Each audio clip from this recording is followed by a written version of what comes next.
우상 숭배자들을 처단하라 하는 제하에서 오늘 말씀을 나누도록 하겠습니다. 40일 동안 하나님과 깊은 교제를 나누면서 하나님의 계명을 하나님이 손가락으로 친히 쓰신 그 두 돌판을 가지고 내려오는 그 모세와 여호수아, 그리고 그 현장에 도착한 모세는 더 이상 참을 수가 없어서 그 돌판을 그들에게 집어 던져서 깨뜨리고 말았습니다. 이미 그 계명, 제1계명, 내 앞에 다른 신을 두지 말라고 하는 그 계명을 어긴 이스라엘은 이미 다 죽어야 될 상황에 놓인 거예요. 계명대로라면. 이제 이 문제를 정리하는 차원에서, 이 문제를 수습하는 차원에서 제일 먼저 아론에게 추궁을 합니다. 도대체 이 백성들이 당신한테 뭐라고 했기에 당신이 앞장서서 이런 일을 저질렀느냐? 그랬더니 모세가 변명을 해요. 모세는 어떻게 됐는지 알지 못하니까 우리를 인도할 신을 만들어내라. 그래서 니네들 그럼 금 부치 가져와라. 그래서 그걸 불에 던졌더니 이렇게 송아지가 나왔다고 그렇게 얘기를 한 거예요. 참 말도 안 되는 그런 변명을 지금 하는 거예요. 그리고 난 이후에 이 백성들이 방자하다라고 하는 것은 이건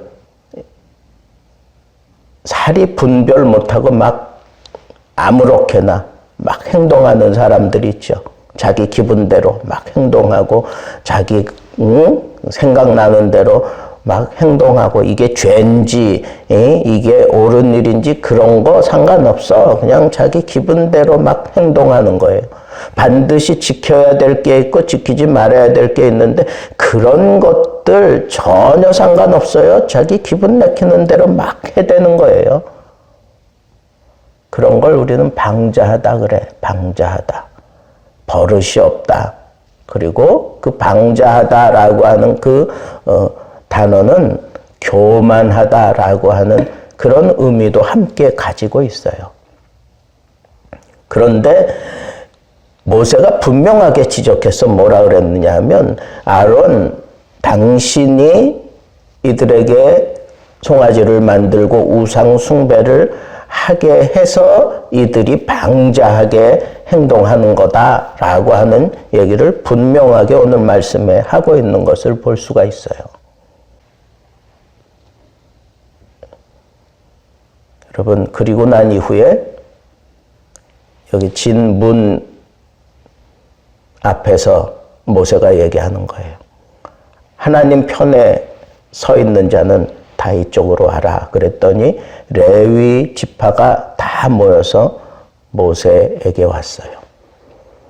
제가 생각할 때에는 우상 숭배하는데 앞장섰던 사람들 혹은 우상 숭배하도록 만들었던 그런 주동자들을 다 모아놨던 것 같아요.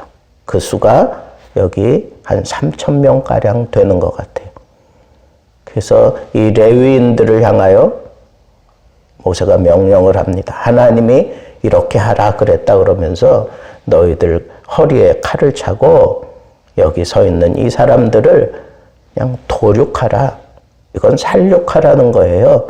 이건 무차별적으로 다 죽여버리라는 거예요. 이스라엘 백성들이 그 당시 나왔던 백성들이 약 한 300만 정도 돼요. 300만 명 정도. 그러면 그 사람들 가운데 여기 3,000명이 죽은 거예요. 다 죽어야 되는데 색출해내서 우상 숭배 주동자들이 된 그 사람들만 추려서 3,000명을 죽인 거예요. 사실은 여기서도 우리는 하나님의 자비하심을 붙잡아야 돼요. 신명기서에 보면 이때를 회상하면서 모세가 이스라엘 백성들에게 하시는 말씀이 나오는데, 거기에 보면 신명기 19장에 보면 이 아론을 하나님께서 멸하려고 했어요. 아론에게 진노하사 그를 죽이려고 하셨다고요. 근데 그때 아론을 위하여 모세가 기도했다, 그렇게 표현을 해요. 그래서 아론이 살았다는 거예요. 하나님 앞에 내가 아론을 위하여 기도했다. 그리고 하나님께서 이 백성들을 다 진멸하려고 하셨는데 내가 하나님 앞에 그때 말했다, 이렇게 탄원하며 기도했다, 그 내 말을 들으셨다. 신명기에는 그렇게 얘기를 해요. 그러니까 하나님이 모세의 그 탄원 기도를 들으셨고 아론을 위하여 기도한 것도 들으셨기 때문에 다 하나님께서는 처음에는 다 죽이려고 했잖아요. 근데 그 기도 때문에 아론도 살았고 그리고 온 이스라엘 백성들이 살았어요. 구원시켜서 광야에서 매일같이 만나를 주고 물을 주고 그들을 책임져 주고 침략자들을 막아내주고, 아무리 그러면 뭐 하느냐고. 이 백성은 내가 나를 위하여 구별해 놓은 백성이다 라고 하나님이 그렇게 말씀하면 뭐 하느냐고요.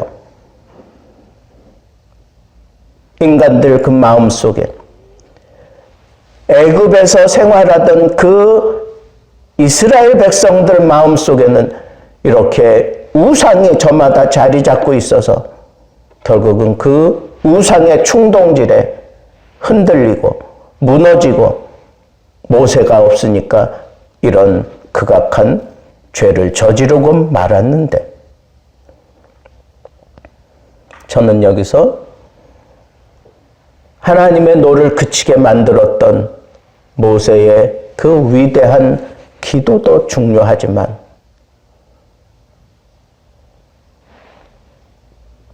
지도자가 없으면 이 백성들이 이렇게 방자하게 행동할 수밖에 없구나.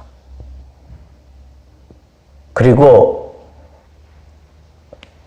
꿈이 없는 백성은 방자하게 행한다 그랬어요. 그 꿈은 비전이에요.